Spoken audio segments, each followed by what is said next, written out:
unfortunately, Boxer made a very newbie mistake here of not keeping any units at home. You know, when you're that far ahead, you have your expansion up, you have already hurt him with your vultures, you have him contained perfectly, his starport's very late. When you have all these things in your favor, why would you send that many units over there? You shouldn't. That's what Boxer did, unfortunately.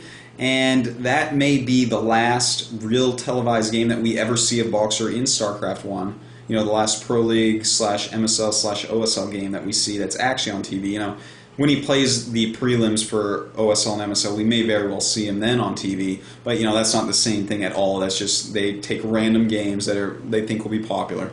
But as I was saying, that may be his last game because StarCraft 2 is coming out, and from what I've heard rumor-wise over here in Korea is that Boxer will be playing the beta, is that Boxer will be putting his full effort into this game. So I kind of feel like that was it for Boxer's StarCraft 1 career. I'm a little bit sad. It would have been great if he had beaten 4GG, a recent MSL champion. That would have been a nice little game to go out on. At least it was better than the last game that we saw of Boxer on TV, the worst game ever played ever. It's on Raid Assault 2 against Zerg. Go check it out if you want to vomit in your mouth. Alright, enough about that matchup and Boxer. Well, maybe a little bit more. Actually, Bisu was in the fourth match, but his three teammates ahead of him, all kind of bad players. We had Mong, we had Boxer, and we had the Zerg, so that was not a very strong lineup. Bisu actually now has no chance to win the biggest number of wins title in Pro League, whatever you want to call that. He's not going to finish with the most wins because Flash played and got a win. So Flash is sitting handsome at +1 win over Jaedong and Bisu. Jaedong has one more match, so he can catch up or even pass Flash if he does his normal Jaedong 2-win thing that he likes to do in Pro League. So Flash is either going to get first or tied for second, and Bisu is either going to get tied for second or third place in the number of wins overall in Pro League.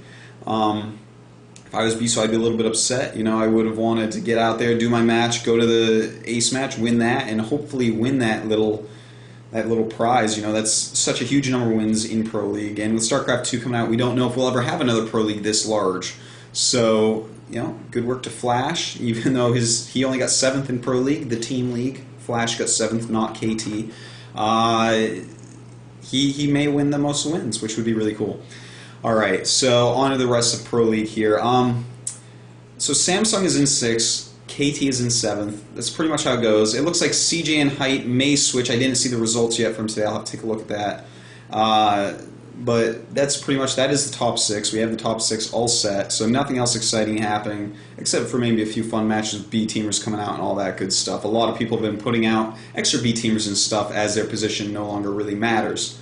In individual leagues, still just kind of plodding through. We saw Jaedong with a kind of surprising loss, but you know, he kind of flew into some Scourge. It happens, it happens. Now, GOM going on this weekend. We have Iris against Tempest, and we have Jaedong against Effort. Now, Jaedong Effort should be quite good. Effort already has a Zerg vs. Zerg win over Jaedong, so it could be a really good match as far as Zerg vs. Zergs go, at least. They're definitely two of the very best Zergs in the whole world right now, and one of them will be going to the top 4. Iris versus Tempest. God, I hope to God Tempest does not somehow cheese his way to a win or something here. I'm feeling pretty confident Iris has it, and I really hope he does, because if it's, let's say, Iris versus Jaedong on that side, and then the other side we have July, Zerg, and Flash, 3 of those players will be going to BlizzCon, where a lot of foreigners can meet him, so we don't want to have people like Tempest there, who no one really wants to meet. What are you going to do? Go up and shake his hand and be like, hey, you get to play more games than you should because KT is horrible. No, that's not what we want to see. We want to see some of these S-class pro gamers playing on stage at BlizzCon. That would be great. Something like, you know, an Iris, July, Zerg, Flash thing would make my day. That would be a really fun set of players to have down there.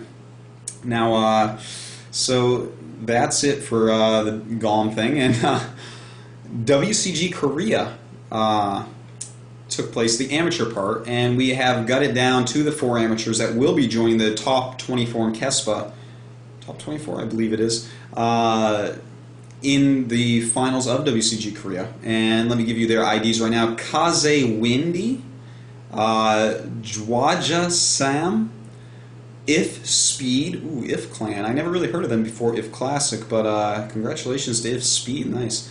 And My Dream SO. So we see 4 different clans from the Korean scene qualifying there. Most of them known quite well. If, I think, only known through Classic, and that's pretty exciting.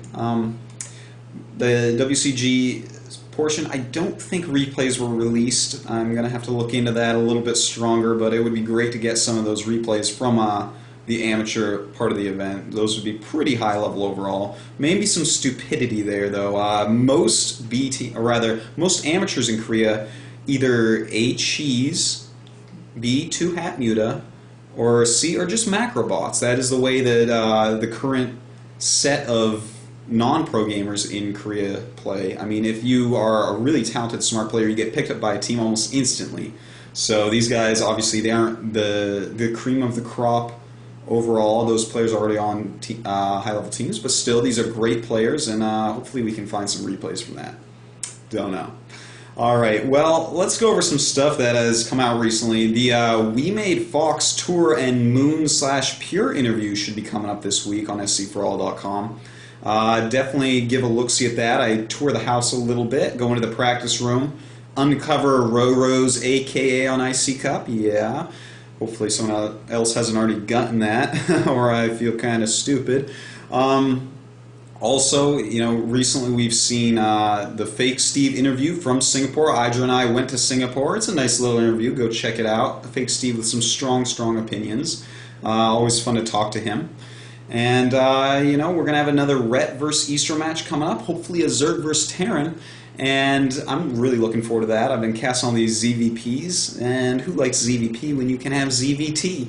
Thank you. And, I think that is just about it for news this week. I hope that you enjoyed it, as always. Any questions, comments, criticism, anything like that? Any special things you want to see in Korea, please let me know.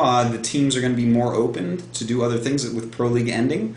So anything special that people want to see, drop me a line, or rather leave it in a forum. I don't really want 1,000 PMs with people being like, LOL, get me a Bisu interview. No, don't do that. Thank you for your concern and all, but leave it in the forums. I check forums all over the place. So just leave some hints there, and if there's something overwhelming or something that I think looks really cool and fun and interesting, I'll try my best to get it done. Alright, so that is just about it. Thank you for watching, and bye.